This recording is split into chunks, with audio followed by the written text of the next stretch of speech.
Another team on campus ready to party and release their schedule today is the men and women's cross-country teams. To announce that, we introduce Ryan Waite, Director of Operations.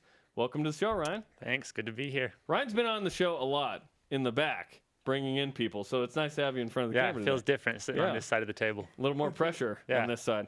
Okay, so as of right now, BYUcougars.com is going to have more info on this, but let's break it down and walk through the schedule for the men and women's teams. Do they go to all the same meets? Yeah, we travel together since we combined programs a couple of years ago. We're keeping everyone together. It's a lot better that way. So if you're a fan and it's in your area, you can see the men and women's teams together. Okay, so it starts September 5th. Every day we've been counting down to Nebraska. We're also counting down to the cross-country team schedule. Autumn Classic in Provo. Fun to host the first meet of the year, I imagine, right? Yeah, it's great. It's a good opportunity for us to just kind of have an icebreaker meet. The guys and girls that go to camp to start the season, and then we show up first week of school. Everything's hectic. It's nice for them to not have to get out there, travel. They can stay, sleep in their own beds, have their home-cooked meals, just come out and run like it's another day at practice. It's really, really great way to start the season. Since Brian never owned up to his 20 miles in a week thing or whatever, is there any shot we get him in the Autumn Classic? Easy. I help with the management of that meet, so we can get you a free entry, Brian. Okay. Yeah. Why are you sweating, Brian? We'll let you get a singlet. I'll get you a BYU singlet and everything. You can feel like you're part of the team. Or you can just wear your old football pads if you want, whatever. I want Brian in a singlet. My makeup is coming off. What if I do this? Let's just scratch that old deal, make a new deal. What if I just come to practice? I'd love to have you. Just one, but like the practice that. Do you want to come to tryouts? You can run with the guys that are trying out for the team. What about this? Deny.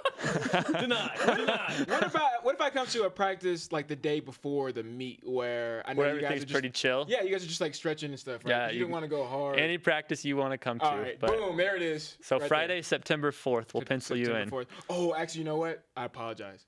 You're going to be in Nebraska, aren't you? No. All I'm hearing is excuses right now. This is a good one. You'll appreciate this. My anniversary is on September 5th.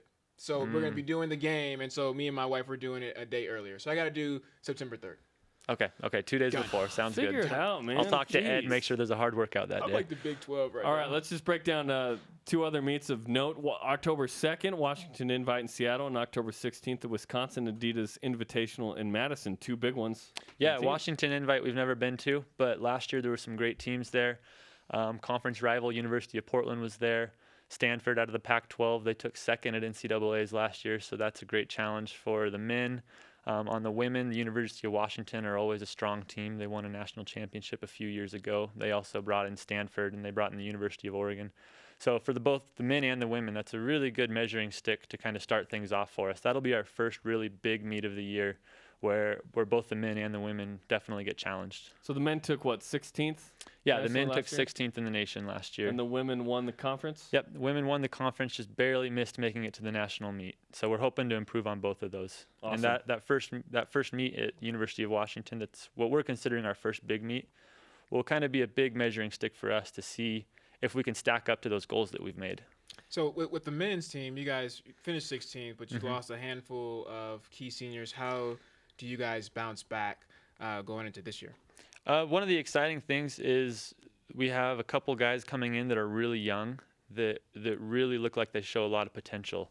Dallin Farnsworth didn't run for us last year because he got back from his mission in August.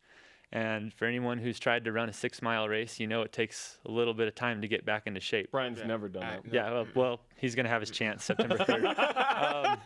But Dallin took a little while to get into shape, so he wasn't ready last year. But then as the track season rolled around, he proved that he's more than ready now. And so I think Dallin's going to be definitely one to watch for this year. Also returning is Connor McMillan, who as a freshman was our number 3 or 4 guy last year. And so this year as a sophomore, I think he's going to be one of those guys to really watch out for at the national level. Okay, September 5th, it all begins this fall for the men and women's cross-country teams. Ryan's also Director of Operations for track, and they did fantastic as well. So nice job, and we look forward to the season coming up in September. Okay, thank you guys. Thanks a lot, Ryan.